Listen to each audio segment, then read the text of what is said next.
3, 2.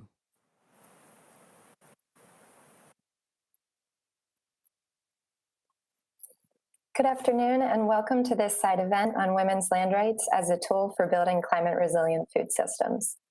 My name is Rachel McMonagle, and I am the Climate Change and Land Tenure Specialist at Landesa.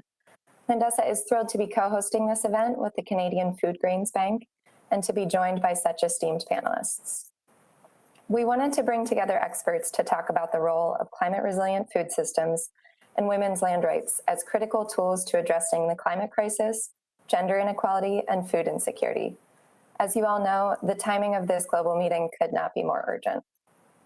It has been inspiring to see the climate finance pledges made during this COP's Finance Day and others, but it raises questions around accountability. Particularly, the investments in net zero strategies miss the mark on absolute emissions reduction and climate resilience. Who is at the decision-making table? Who gets to play a part in developing the interventions? Who will benefit from these measures?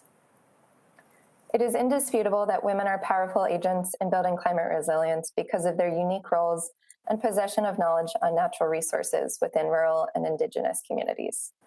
At the same time, because women's livelihoods depend on the management and consumption of diverse natural resources, they often bear a greater brunt of challenges when these resources are destroyed or depleted. Climate justice starts with secure land rights. Landesa recognizes the 2.5 billion rural and Indigenous people most impacted by climate change globally are also those already galvanizing solutions. At Landesa, we leverage land rights as a powerful tool to flip the script from a climate catastrophe to resilient environments and thriving communities. We champion women, Indigenous people, and youth in this fight by securing and strengthening their land rights, a powerful solution to build equality and mitigate climate change. Emerging evidence suggests that when women hold secure rights to land, efforts to tackle climate change are more successful. Increasing women's control over land increases their decision-making ability at the household and community levels and boosts their influence as change makers to build climate resilience. Women, especially rural women, must be included and empowered in policymaking and implementation of policies that link infrastructure, land management, and climate change. As climate change erodes the health and stability of our global food systems, women's active participation in climate solutions is essential to our survival. Secure land rights have been shown to increase agricultural productivity, which contributes to increased incomes at the household level, as well as greater economic growth and food security. Securing land tenure for women specifically is now especially crucial as degraded lands cause men to migrate for work, leaving women to work the land with fewer resources and inadequate authority to make decisions, making food production even more precarious. Women's land rights could not be more central to advancing climate resilience, sustainable development, and human rights. As we seek to tackle complex a challenge as climate change, we cannot afford to miss out on half of the globe's innovative ideas for building climate resilient food systems. Issues of land rights and governance are often among the most challenging faced by governments, but this is because they are so foundational to human rights. In the face of the climate crisis, these issues are unavoidably urgent, but they are also solvable. Landesa has supported governments and worked along civil society to secure land rights and address land governance issues in over 50 countries. Today, we will hear from experts discussing a variety of food systems that nourish and are tended by farmers, forest users, and pastoralists in Africa and Central America. We hope to keep this discussion lively and conversational. Each panelist will share a brief opening statement and respond to one question. Following that discussion, we will take questions from the audience, so please feel free to submit questions via the chat box, and I can direct them to the appropriate panelist at that time. I'd like to take a moment now to introduce each of our panelists and then turn it over to them for opening statements. Mueni Mutinda is a public policy advisor on climate change at Canadian Foodgrains Bank, a network of organizations working to end global hunger. She has over 15 years of project management experience in community development, food security, and livelihoods programming, both in Canada among Indigenous populations and in East Africa. Veronica Indetu is the head of climate change unit within the Ministry of Agriculture in Kenya. She is a climate smart agriculture specialist and coordinator of the multi-stakeholder platform for climate action in agriculture. Sara Omi Casama is an Indigenous person of the Embera people. She is a lawyer specializing in human rights and protection mechanisms and president of the coordinator of Territorial Women Leaders of Mesoamerica, a platform for political dialogue between women of the territorial bases of the Mesoamerican Alliance of Peoples and Forests. Mueni, I will turn to you now for your opening statement. Thank you, Rachel. The central role of women small-scale food producers as powerful change agents for building climate-resilient food systems cannot be understated. Women are already occupying leadership roles, doing what needs to be done to restore degraded land, adapt to climate change, and manage land sustainably. They are already enhancing nature and biodiversity across the entire agricultural value chain. They are already building community capital and networking across sectors. They are already innovating and improving upon solutions to the climate crisis. In all of this, one of the most important considerations is the agency of women who have been marginalized by processes to address climate change and are now even more vulnerable to its impacts. They need to be at the table, all the tables, where decisions are being made in responding to climate change in their communities, but also at national and international governance processes. With appropriate agency, they can co-create and drive climate-resilient food systems.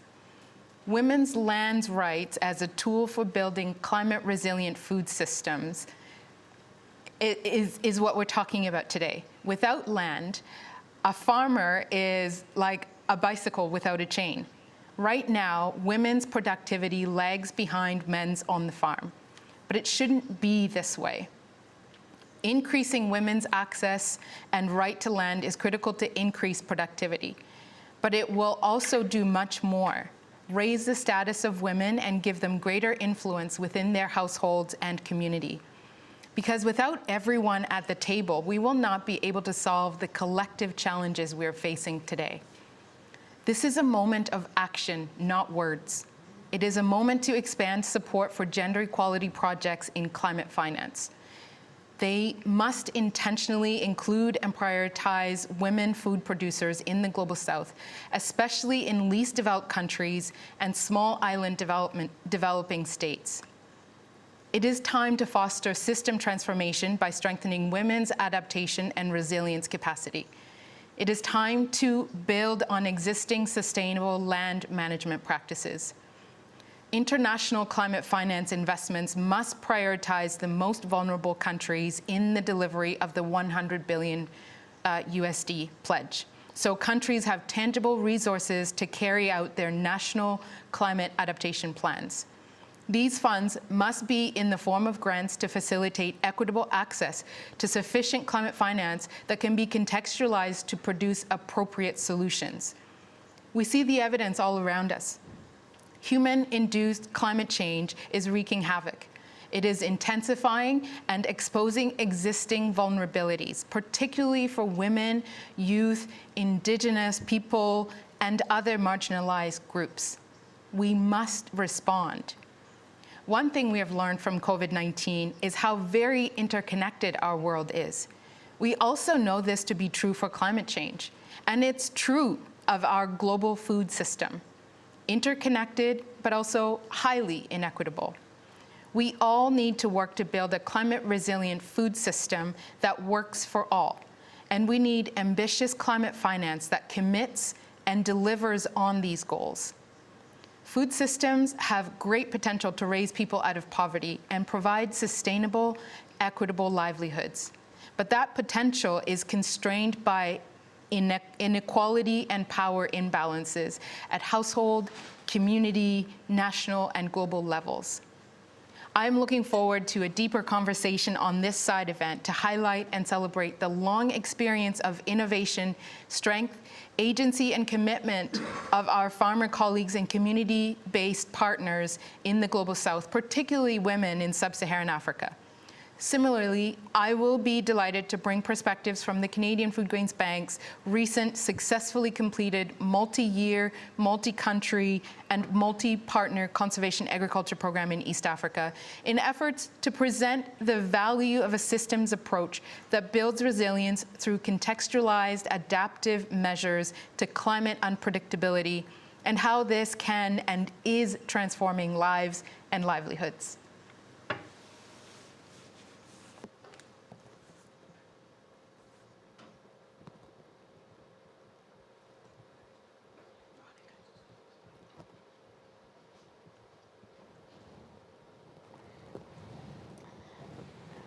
Women play an important role in food production, community, natural resources, and biodiversity management. Women are often have different preferences, priorities, limits, and even opportunities for climate change adaptation compared to men. This is because women are the ones that make different choices when it comes to determining food systems. Women, therefore, are important in the fact that the decisions they make in food systems affect the whole society. We need to have policies that guarantee women land tenure rights. These policies need to encourage long-term investments, taking into consideration the special needs and the vulnerabilities of women to climate change. They need to encourage the involvement of women in contributing to their various roles in the food systems. Policies need to remove obstacles to women engaging into equitable and fair terms of trade and even determining diets. Because as the climate changes, diets will need to change. The terms of trade need to change.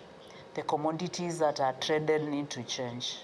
And women need to be able to determine and also access equitable preferences in that. Women need to be offered an opportunity so as to address the challenges that hinder them from participating in addressing climate change. Women also need to ensure that, or policies need to ensure that women participation and access of the benefits that emanate from addressing adaptation issues to climate change, addressing food systems, and we also need to ensure that there is empowerment for women to make strategic choices for them to be able to address climate change issues and the food systems. There are many constraints that affect women that prevent them from being able to access these benefits. Land being one of the key areas, because most of the women in particularly Africa are not, do not have land rights. They may be allowed to tenure the land, but they have no control. Sometimes are not able to make decisions on what to either plant or the enterprises to keep in their farms. And when they are not able to make that decision, it means that the changes that come with climate change and the needs they need to make in order to transform to maybe different agricultural enterprises, maybe different food systems, they will be affected by the fact that they are not in control of the kind of the way to use the land. So it is important that as we discuss the climate change, resilience, and food systems, the issues of land tenure are addressed to ensure that women farmers are able to make decisions. They are able to control those the use of the resource land, and so they are able to benefit from the decisions they make.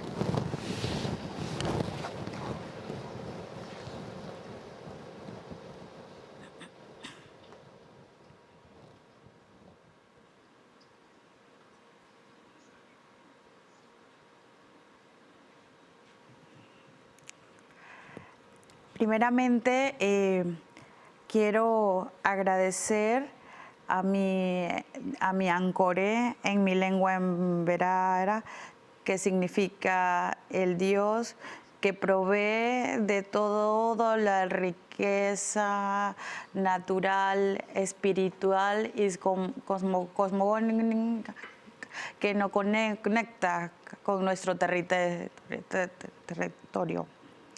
Mis abuelas me enseñaron de muy pequeña de cómo es esa conexión que tenemos con nuestro bosque y cómo la madre tierra nos provee nuestros alimentos, que pude disfrutar del mismo, pero también hay elementos que han estado cambiando dentro de nuestra tierra, que ha disminuido la alimentación nuestra, que hemos tenido pérdida por las afectaciones del cambio climático.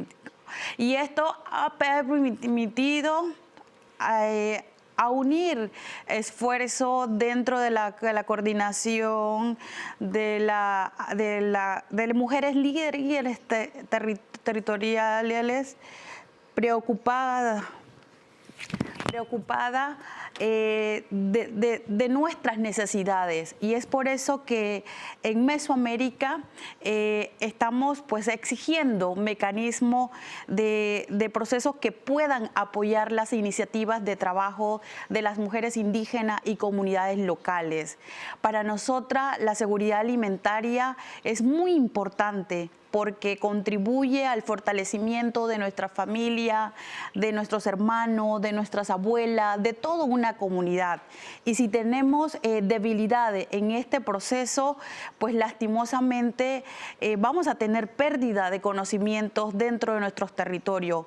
Y cuando hablamos de resiliencia, para nosotros, desde nuestra cosmovisión, desde nuestro pensamiento, estamos hablando de resistencia, de lucha, porque al tener pérdida de bosque, al tener pérdida de territorio, estamos perdiendo nuestra esencia cosmogónica, espiritual y tradicional que tenemos dentro de nuestros territorios. Y es por eso que el rol que jugamos las mujeres dentro de nuestras comunidades es fundamental, porque somos las guardianas, porque somos la protectora de los conocimientos tradicionales, somos la que mantenemos viva esa esencia dentro de nuestras comunidades, y sin nuestra participación en los procesos de negociaciones, de que es importante tener plena y efectiva nuestras voces en todos los espacios, porque nosotras las mujeres estamos en la primera línea de las afectaciones del cambio climático, pero a la vez también a través de nuestras luchas, de nuestras resistencias, estamos diciendo que tenemos los mecanismos para poder seguir contribuyendo al desarrollo de nuestra seguridad alimentaria dentro de nuestros territorios, por lo cual exigimos a que existan políticas inclusivas desde nuestro pensamiento, desde nuestra perspectiva como mujeres, a que existan planes integrales desde nuestra propia cosmovisión y fortaleza, que sin acceso a la tenencia del territorio, que sin tener seguridad jurídica de nuestros territorios, no vamos a poder complementar esa visión que tenemos las mujeres indígenas, tanto en nuestros territorios, dentro de los estados. Y para nosotras, en este aspecto, es fundamental también a que existan mecanismos accesibles a a los fondos o financiamiento para poder seguir desarrollando nuestros trabajos, nuestros pensamientos, nuestra visión, para poder seguir asegurando la casa que tanto nosotros hemos estado protegiendo y anhelando, como es nuestro territorio, los bosques, los conocimientos. Y si hay mayor afectaciones con estos elementos, pues lastimosamente estamos muy preocupadas por las situaciones que están dejando los efectos del cambio climático, como la pandemia del COVID-19, que las mujeres indígenas hemos podido seguir salvando las vidas de nuestra familia porque los conocimientos aún están allí con nosotras, y que necesitamos seguir trabajando de la mano con estrategias fuertes, clave, integrales, y que permitan sobre todo poder asegurar nuestros derechos como mujeres y como pueblos indígenas.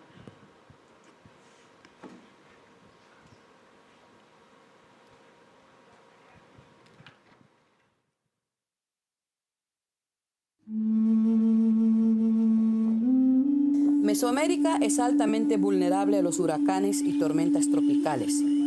Cada año, la temporada de huracanes representa un desafío para las mujeres que habitan en las comunidades indígenas y comunidades locales de nuestra región. Los huracanes conllevan la destrucción de las parcelas, contaminación del agua, pérdida de la biodiversidad, enfermedades y escasez de recursos por varios meses. Un año después de los huracanes Eta y Iota, en el Caribe de Nicaragua, los habitantes de la comunidad Misquita, Playa Sixa, siguen viviendo graves problemas de inseguridad alimentaria. Los huracanes arrasaron todos los árboles grandes y frutales, dejando a los animales del bosque sin otro alimento que los granos que sembramos. No hemos podido cosechar como de costumbre. Mientras se regenera el bosque, las mujeres hemos empezado a sembrar en pequeños huertos cerca de nuestras casas.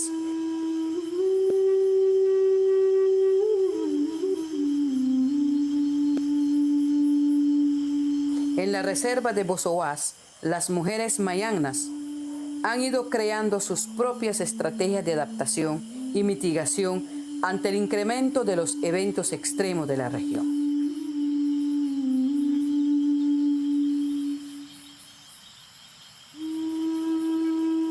Practicamos asocios de cultivo. Por ejemplo, tenemos yuca y tenemos a la vez quequisque. Tenemos arroz, también a la vez tenemos maíz, y alrededor, si hay un espacio, lo sembramos también frutales para que en los años venideros pues tengamos haya para pensando en los niños que vienen en la nueva generación. En Costa Rica, las mujeres de la asociación Cabatá Cunaná crearon su propia estrategia de resistencia después de los huracanes. Convocaron a una feria y a una red de mujeres productoras entre comunidades cercanas para intercambiar productos cultivados por ellas mismas, rescatando el concepto indígena del trueque con resultados exitosos y convirtiéndose en un referente mundial. Nuestros conocimientos tradicionales y nuestras prácticas ancestrales son parte de las soluciones para enfrentar el cambio climático.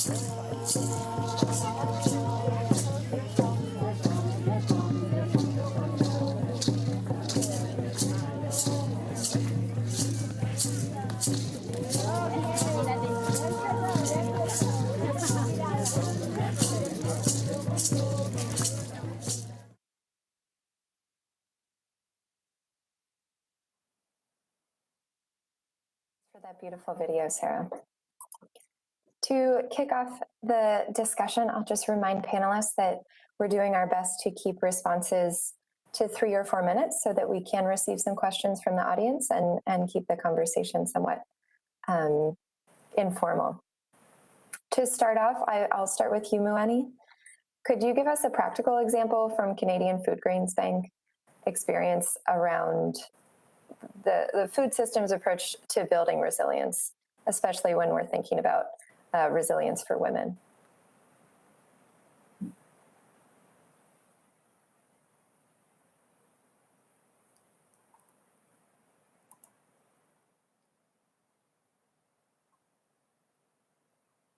talking about. So scaling up conservation agriculture in East Africa was a 5-year program that ran from 2015 to 2020, and it was jointly funded by Global Affairs Canada and Canadian Foodgrains Bank. It was implemented by 11 local community-based organizations in 3 countries, Ethiopia, Kenya, and Tanzania, with the goal to strengthen food security and diversify livelihoods of 50,000 smallholder farmers. I'm happy to report that within those 5 years, the program reached more than 51,000 households, which means women and men in those households participated actively in technical training and all kinds of activities that then led to sustained livelihoods. They improved their food security. In other words, they tangibly increased the months of adequate household food provisioning. They reduced severe coping strategies that they were utilizing before. They began experimenting on their own farming systems to further enhance their well-being. They increased their income, and they enhanced social cohesion benefits at household and community, and so much more. 50% of those small-scale food producers, smallholder farmers, who journeyed with us to transform their farming systems were women. They were older women that have had to actually rent land on which to practice farming to feed their households. So they have actually become champions and leaders in their communities, and as they've experimented on their farms, they've worked closely with local organizations and within their own social and governance structures to bring about their agency and negotiate for their priorities. So this program was intentional in its objective to scale sustainable agriculture practice, which is about building on indigenous agricultural best practices with conservation agriculture, and with the end goal of rebuilding soil health, soil fertility, and rehabilitating watersheds. So building climate resilient food systems under this program meant forming and working with multiple stakeholders and partners across sectors. Private sector, including marketing and financing, government. In fact, that's how I met Veronica in her capacity as the lead of the Ministry of Agriculture on climate issues. We worked with academic and research institutions and other civil society. And in fact, this is how we've seen that supporting technical training and knowledge transfer through joint knowledge generation and sharing hubs, we can support farmers, small-scale farmers, to feature and share what they're doing in real and meaningful ways. And I'll just end by saying that the program as well facilitated field visits, learning visits across organizations, across farmers in different countries within their own countries. But then they also hosted high-profile field visits from government officials from Canada, Ethiopia, Kenya, and Tanzania. And these officials were able to see and listen and be part of what these women lead farmers were doing. I'll stop there. Thanks. Veronica, to stay on the continent but shift to a slightly different food system, could you speak to the role that insecure land rights has played in agriculturalist and pastoralist communities in Kenya, where climate change is straining these natural resources? Thank you. The communities in Kenya, particularly in the pastoral areas, are mainly the most affected by climate change, because most of a lot of the risks, particularly drought, is really prevalent increasingly in the pastoral communities. In those areas, again, the challenge is that the land tenure is communal, and so individual farmers and individual women are not in a position to make decisions on what they do on the land. The other complication is that the their livelihood pastoralism that they have been practicing over the years is increasingly becoming unsustainable as a result of the climate risks. Now, in that situation, farmers and particularly women need more transformative food production systems that are going to ensure that they are able to get or to sustain their livelihoods. They need to transform from the traditional livelihoods. They've also been most of the women in the pastoral communities have been surviving through using the natural resources, harvesting wild fruits, harvesting wild plants like the aloe vera and all that. And as a result of climate change, all these resources are getting depleted. They are getting more and more scarce. And so those livelihoods that the women in those areas have been surviving on are no longer sustaining the farmers or the pastoralists. So then if the land continues to be communal, if the women have no rights, every time when they have trying to transform, maybe to do things like small horticultural growing and doing things that around their farms that they can do. But the major livelihood is pastoralism. So, I mean, naturally, any vegetation is supposed to be eaten by livestock. So that makes it very difficult for the women to be able to sustain any transformative and sustainable alternative livelihoods. That now needs to be addressed, because if the land insecurity, rights insecurity continues being there, then it means that the women continue becoming more and more vulnerable to the impacts of climate change. So that is one of the main challenges. There are also issues of the resource-induced conflicts, because again, women will need water.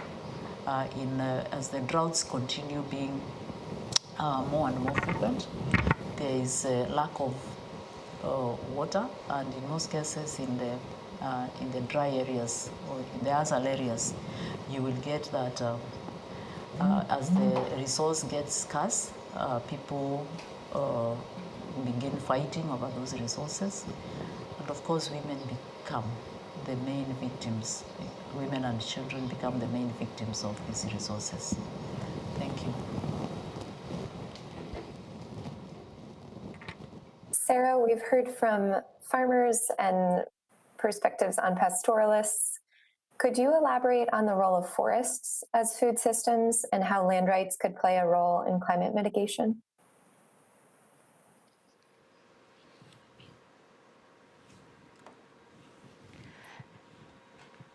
Cuando hablamos de nuestros territorios, estamos hablando de nuestros bosques, porque los bosques y la madre tierra pues nos proveen de esos alimentos que necesitamos para la subsistencia de nuestra familia. Y nuestras luchas y resistencia se encamina porque justamente dentro de ese bosque podemos tener todos los elementos que necesitamos para vivir. Los conocimientos tradicionales, las medicinas tradicionales, nuestros alimentos. Es una relación muy estrecha que compartimos con ella.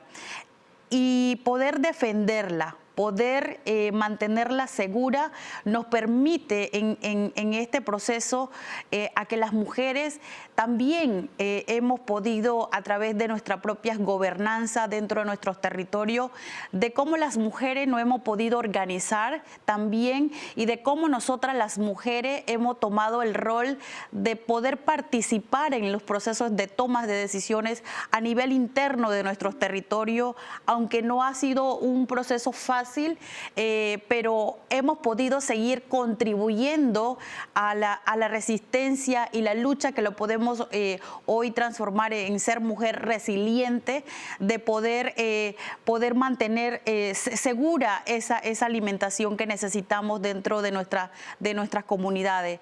Si tenemos pérdida de bosque, si tenemos pérdida de conocimiento, no vamos a poder asegurar la vida de nuestros hijos, la vida de nuestras comunidades dentro de nuestras comunidades. Y por eso nosotras las mujeres hemos podido demostrar diversas iniciativas como un estanco comunitario en Costa Rica de la organización Cabata Conana, que después de la pandemia hemos podido buscar nuestra propia estrategia, porque sabemos que no están llegando esas herramientas de auxilio dentro de nuestras comunidades. Si recibimos cierto apoyo, pero apoyo humanitario, pero no apoyo para poder seguir trabajando nuestra propia seguridad alimentaria desde nuestro propio pensamiento como mujeres. Y las mujeres estamos preocupadas porque necesitamos seguir manteniendo viva nuestra espiritualidad, la sanación de nuestro cuerpo,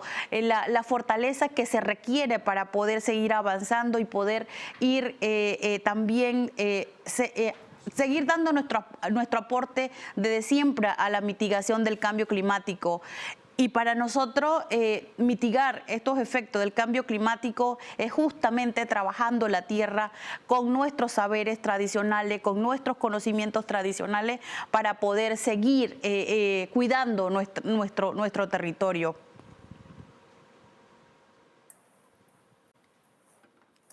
Thank you, Sara. As a reminder for virtual participants, we'll now be receiving any questions in the chat, so feel free to continue sending those through. For now, I'll turn back to Mueni. You provided an example earlier from your experience with scaling up conservation agriculture program. What have been some of the challenges around land rights for women within that program? Yeah, thank you for that question. I will tell a story about this woman in Western Kenya that was under this program. I met her mid-50s. She was supporting a family of 5. And she told me the story that every season she has to rent this particular land so that she could grow food for her family. And so under the conservation agriculture program, conservation agriculture basically has 3 principles: minimum soil disturbance, permanent soil cover, and crop rotation and diversification. All of this combined is helping to rehabilitate depleted soils. And fattening the soil is a term that kept coming up under this program. And so she was doing this and building on her own indigenous good agronomic practices and knowledge, and she decided to join the program, learn the technical side of things, and we worked with her and other community organizations and groups in her community that wanted to experiment in their own farms. So she rented this piece of land, and because she was in the program for multiple seasons, by season 4 or 5, the land had significantly improved. And when the owner saw the land, he actually gave her a term and said, actually, I want the land back, so you won't have it the next season. So this is what happens when women lack assets. And we are women here advocating on behalf of women, especially in the Global South, women that are marginalized, that are excluded from these kind of spaces by institutional, systemic practices. But again, as I said in my opening statement, that if we're not all at the table, there's no way we're going to be able to solve the issues that we face. So in that case, we realized that the program that we were implementing, while it was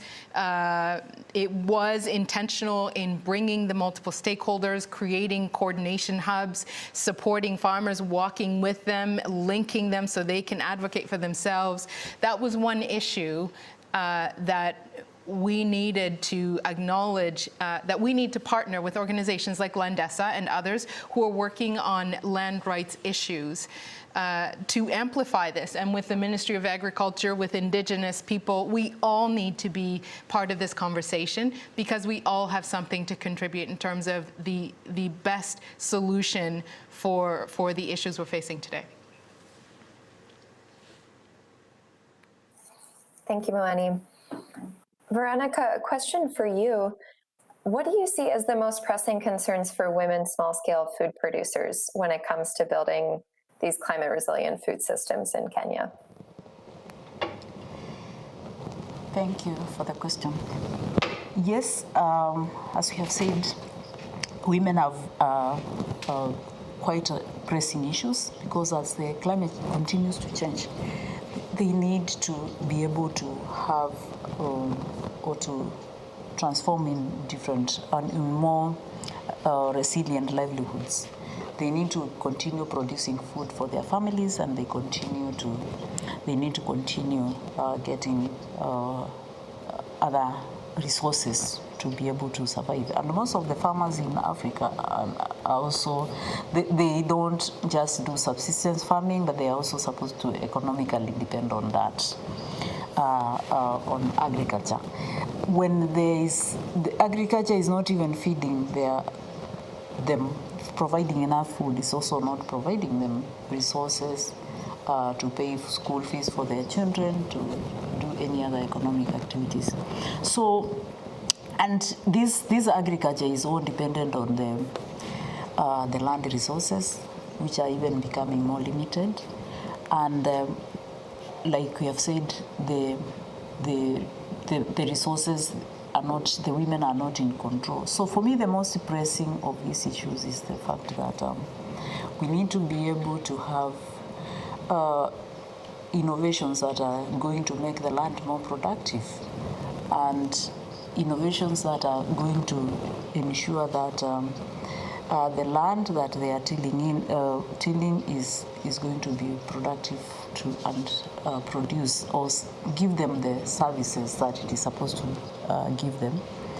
So for me, there is need for the services that ensure that they are providing the right knowledge and the right information for the farmers or the women farmers to advance. Then the other thing is, of course, the policy landscape needs to change so that we are having the issues of the land rights of women addressed, so that we do not continue facing the same problems. We are advocating for things like conservation agriculture, regenerative agriculture, that is supposed to make the land become more and more productive, build on the soil health.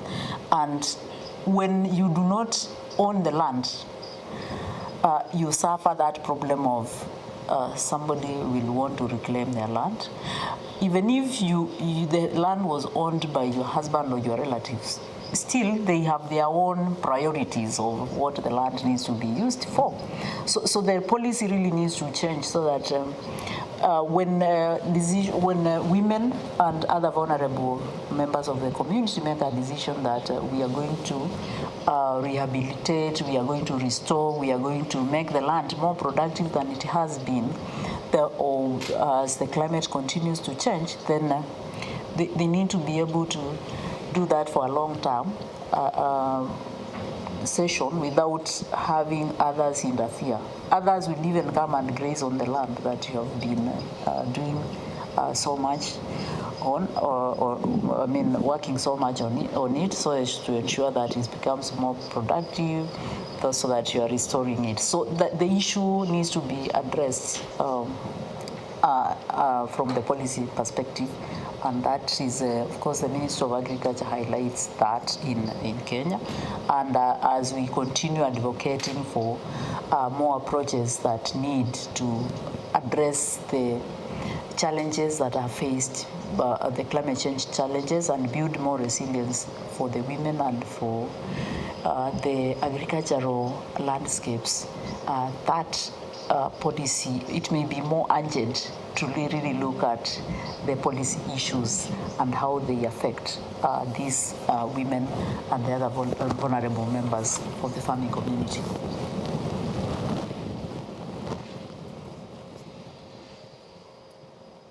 Sara, a question for you came through.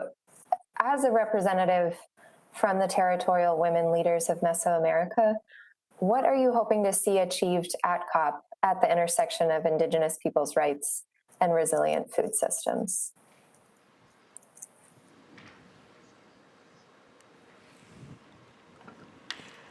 Lo que esperamos en esta COP es que se puedan seguir desarrollando nuestro propio proceso desde nuestro pensamiento, que debemos estar en los procesos de negociaciones con participación plena y efectiva. Y cuando hablamos de los sistemas alimentarios, pues está trastocando un tema tan fundamental para nosotras las mujeres, los jóvenes, los niños y toda la comunidad. Y este tema pues está encaminado con el desarrollo de nuestra pérdida y daño que sufrimos a consecuencia del cambio climático. Y es un tema que hay que seguir desarrollándolo fuertemente dentro de nuestros territorios, como acabamos de ver un video tan impresionante de todas las afectaciones que estamos recibiendo dentro de nuestros territorios, que si no se toman en serio estos debates en esta negociación, las mujeres estamos sufriendo las consecuencias en primera línea, con los huracanes, con los efectos de la pandemia, con las afectaciones que están con las devastaciones de nuestros territorios, pues nuestra seguridad alimentaria se va a seguir viendo afectada. Y no solo nuestro sistema alimentario, sino nuestra propia existencia como pueblos indígenas. Y las mujeres estamos enfocadas en cómo seguir manteniendo viva esa esencia cosmogónica, tradicional, y por eso hacemos el llamado para que nos miren, para que presten atención a esas buenas prácticas que en Mesoamérica, de cómo las mujeres indígenas estamos resistiendo, estamos luchando para poder mantener viva la seguridad de nuestras comunidades, de la presente y futuras generaciones dentro de nuestros territorios. Y sin la participación de las mujeres indígenas y comunidades locales no vamos a poder tener avance en el desarrollo para poder salvar nuestro planeta. Para salvar nuestro planeta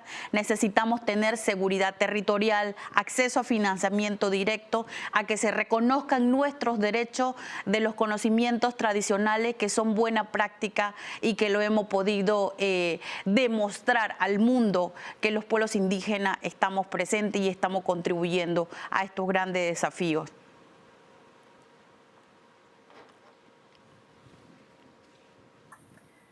Mueni, coming back over to you, from your perspective at Canadian Foodgrains Bank, what have been the impacts on gender equality of this food systems approach to climate resilience?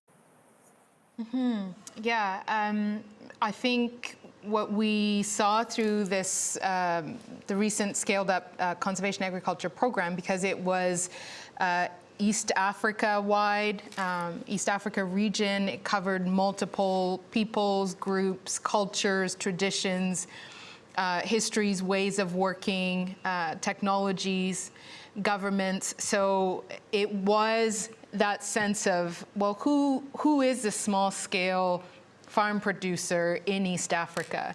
By and large, of those 50 to 60,000 smallholder farmers that the program reached and worked with, 50% of them were women, smallholder women, smallholder farmers. And so this is demonstrating very clearly what we've been hearing from my colleague Sara and my colleague Veronica, that there is a sense of resistance that needs to happen to demonstrate that all actors need to be at the table, because without that, we're not going to move forward. And there's a sense of urgency as well, that this is the time to act to safeguard against the challenges that we face. So in that in the program, it very clearly demonstrates that half of that program would not have been achieved without without the other gender. And so I think that's telling of the fact that, again, we need all hands on deck, and we don't have all the time, although that there is hope right now. We can act, and I think to applaud what Sara mentioned, we're here in this process to bear witness to this dialogues and to demand accountability and resistance and to say enough is enough, and now is the time to act. We've been having these conversations for 30 years. It's time to act, and it's time to make sure that everyone is at the table to be able to do that. Thank you. Thank you, Mueni. Veronica, you have a unique perspective as a government official within the Ministry of Agriculture in Kenya. What is your main message to negotiators and decision makers at COP? Thank you. Yeah, that's interesting. It's important that negotiators have the interests of the communities that we are negotiating for, because I believe we are all negotiating on behalf of the people, the farmers, I mean, those of us in agriculture. And so the negotiations really need to center, to have a central focus on the farmers, looking at their specific vulnerabilities, because different farmers and different regions have different specific needs. And the issue of how climate change is affecting these people needs to be looked at very specifically, and the solutions need to be found. And these solutions need to come in terms of looking at how we are going to provide for technologies that are going to be addressing the specific needs, so that these technologies can be accessible to the farmers, to the people that are facing the impacts of climate change. We need to build their capacity, because we could be having all the knowledge, all the negotiators and others, and people that are in the governments and also in different organizations. There is quite plenty of information, there is plenty of knowledge, technologies are there in different places. Farmers themselves have their own knowledge gained over time, which is indigenous knowledge. And this needs to also be brought into focus, so that those adaptive solutions that farmers know, that things that they know have worked in their own areas, need also to be able to be scaled up, so that then we are building resilience to all the vulnerable farmers. We are building resilience to the communities, and more so we are safeguarding food security, because we negotiate, and the negotiations are not leading to us making decisions on how we are going to achieve food security in different areas and by different communities. And as well as we are not building the resource base, which is the land, because we are dependent on the land for production. And when we are talking about even reducing emissions, of course, if we manage the land well, it's going to be more productive, and it's also going to be a sink to the greenhouse gases that are causing emissions, and it's going to be a win-win situation. So really we need to focus on those areas that ensure that we are addressing the issues of the land, sustainable land management in general.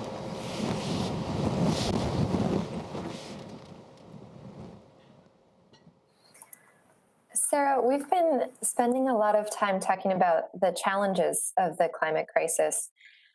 Could you share what gives you hope? What keeps you and your colleagues so motivated?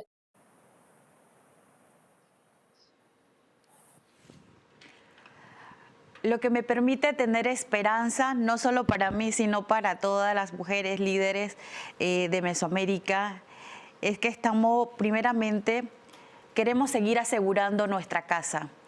Queremos seguir aportando a la mitigación de los efectos del cambio climático. Tenemos la esperanza de que la solución basada en la naturaleza y nuestras comunidades es importante y que las mujeres seguimos jugando un rol protagónico, un rol que permita seguir contribuyendo a cómo seguir unificando nuestro pensamiento desde la colectividad, de cómo primeramente estamos preocupados en cómo restaurar nuestro bosque, en cómo recuperar alimentos que nos permita seguir teniendo una buena salud desde lo espiritual, desde lo cosmogónico, que va de la mano con nuestro bosque, con nuestra forma de acompañamiento que nos permiten tener los ríos, los animales del bosque. Entonces, para nosotras, las mujeres, la esperanza sigue siendo nuestra propia lucha, nuestra propia resistencia, nuestra forma de pensar, nuestra forma de cómo queremos ver nuestra madre tierra. Y a nuestra madre tierra, pues, es lo que necesitamos, seguir cuidándola, seguir protegiéndola. Y queremos contribuir y compartir con todo el mundo de que es importante seguir mirando a los pueblos indígenas, que sin la participación de las mujeres, que sin la participación de los jóvenes no vamos a poder salvar nuestra casa y necesitamos recuperarla ahora.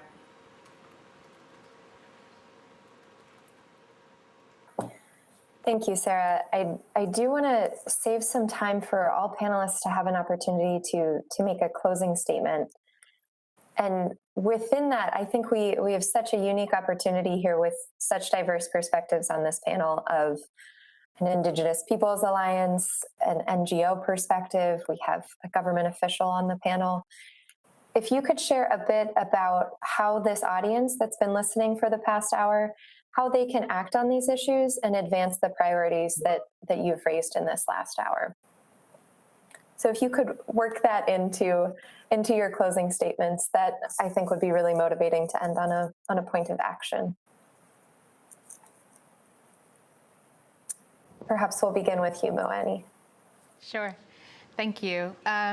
Yeah, I think it's a good point to get to what is the action, what is needed now, because I think each of us have a role and a responsibility to do what needs to be done. The Intergovernmental Panel on Climate Change's report in the summer talked about how human activity has contributed to the extremes that we're experiencing the world over. It's no longer the global south that is now experiencing this. It's the world over. I mean, least developed countries and small island states, you know, those are extreme because their livelihoods are now being compromised.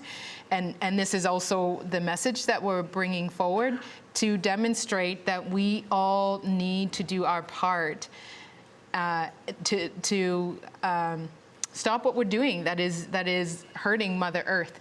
And you know, when I go home from Glasgow later this month, I want to be thinking about and reflecting on my own practices when it comes to the technology I use, the electronics, the plastics, or the way I shop maybe, or anything like that is a direct impact, has a direct impact and consequence to the environment.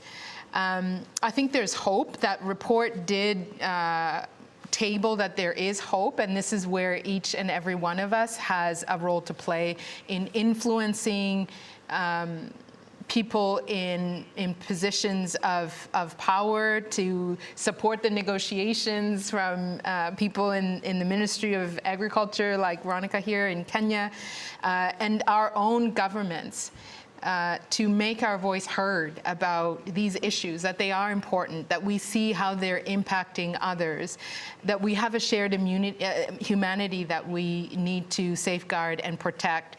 I like what Sara was talking about, the indigenous, I think it was in the video. You know, they're looking at protecting and planting trees and as a form of resistance for current generations, but also thinking long term for those children that are to come, future generations. We need to be thinking like that we are interconnected, and safeguarding biodiversity, and you know, we can exist and the planet can exist. There doesn't have to be one or the other. So I think just finally what I want to say, in addition to the active role that we can take to influence and challenge and bear witness and call out that this is something that needs to stop and we need to be doing better, is that, you know, climate finance has to be delivered. Wealthy nations promised $100 billion USD. There's a gap there. We've heard some conversation on that in the last few days, not so much, you know, today or yesterday. And that's a pledge that needs to be delivered. And you know, when I think about that, I think when this is a drop in the bucket when we consider global wealth and the priority-driven agendas that drive allocations for that. So I think we know what we need to do. We have the resources to do it. We need to find the will to do it. And the time is now to act. Thank you. Thank you, Mueni. Over to you, Veronica. Yes, thank you. I just want to reiterate that it is time to act, and it is time for us all to act, and no one should be left behind, because after we discuss, after we talk, at the end of the day, we need to do it. We need to have action on the ground, and we need to be together in this action. So, like has been said, there is need for the finances for the farmers, for those that need to act, to be able to act on the reducing emissions and also enhancing resilience. Without which finances then there is going to be, we will just talk and nothing is going to be happening. We need also to combine efforts so that we are not working in silos.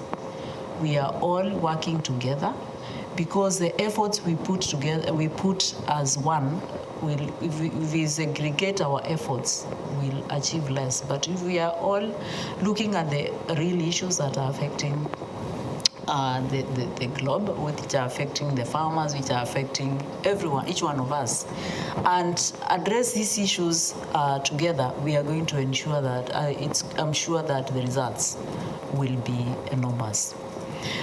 We need to also be able to consider the communities, because they are the ones that are mainly affected. The natural resources they depend on are the ones that are mainly affected by the climate change. And so we also need to listen to them. They have something to say about how to protect, how to restore, how to prevent the degradation that is happening as a result of climate change and as a result of our human activities. They are the ones who work on the land, and they are the ones that can actually determine whether this action is happening or not. So we need to be able to be there down with them, be able to talk to them, be able to listen to them because they have solutions. Sometimes we just assume that solutions need to be taken to them, but surprisingly, the communities have a lot of information on what needs to be done. They have experienced the challenges of or the risks brought about by climate change. They will always tell you exactly what is happening and shouldn't be happening, what was happening earlier and it's not happening now, and what needs to be done. And then when these communities are supported, I believe together we are going to be able to achieve the climate goal. We are going to be able to achieve or move towards the direction we want in terms of reducing our emissions and ensuring that our resources remain sustainably managed as they ought to be. So that is very key. As we negotiate, we also need to go back and implement the very many stories that we are having here in Glasgow back in our countries.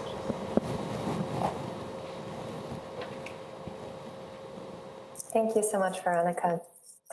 Sara, I invite you to make your closing statement now.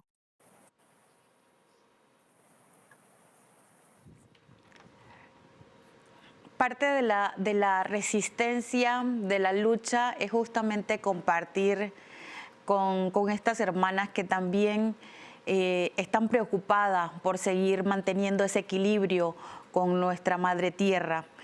Y esto ayuda en mí a poder ahora estar en Glasgow y poder seguir incidiendo desde los espacios que también nos brindan para poder alzar nuestra voz, para poder hacer incidencia y que nuestra voz puedan ser escuchada en estas negociaciones y que esas negociaciones que se vayan a dar se toman en cuenta la participación de los pueblos indígenas y comunidades locales y sobre todo las voces de las mujeres, porque quiero recalcar que estamos en la primera línea de las afectaciones de los efectos del cambio climático no provocada por nosotras.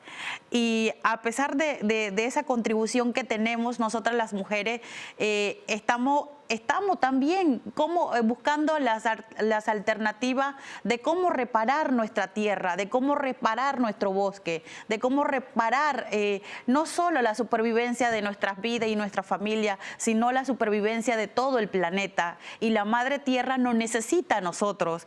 Y en este caso invito a los estados, a las organizaciones que quieran acompañar este proceso de nosotras las mujeres en nuestras comunidades, y es importante que se cumplan las negociaciones que se puedan dar. Necesitamos seguridad jurídica de nuestros territorios, necesitamos acceso a financiamiento directo y que existan los mecanismos transparentes, accesibles para poder seguir desarrollando nuestra seguridad alimentaria en nuestro territorio desde nuestra perspectiva, desde nuestra cosmovisión, y que el momento es ahora. No hay tiempo para poder seguir debatiendo, discutiendo estos procesos de cómo salvar al planeta. Los pueblos indígenas y comunidades locales estamos diciendo que estamos demostrando soluciones de buenas prácticas, pero escuchen, atiendan nuestras peticiones, trabajen con nosotros, involúcrense con nosotras, sientan la urgencia que tiene nuestra madre, que nos está llamando a todos a poder unificar los esfuerzos para poder salvarla. Muchas gracias. Thank you so much, Sara. It's a very powerful note to end on. Unfortunately, we are approaching time, so we're going to wrap up questions now. We did want to share a slide that includes our contact information for all the panelists. In this strange virtual setting, we're sharing this contact information and invite you all to connect through these emails or on LinkedIn or visit our organizational websites to continue the conversation and seek more opportunities for collaboration. I want to thank the panelists for their thoughtful insights and their tireless commitment to advancing gender equitable climate solutions. It really is so inspiring to hear more about climate solutions that seek to transform systems and advance resilience, sustainable development, and human rights together. and I'm eager to see how these types of solutions are advanced at scale at COP. We thank everyone in the virtual audience for your time and advocacy and commitment to these issues at the intersection of women's land rights and climate resilient food systems, and we wish you all a safe and productive COP. Thank you.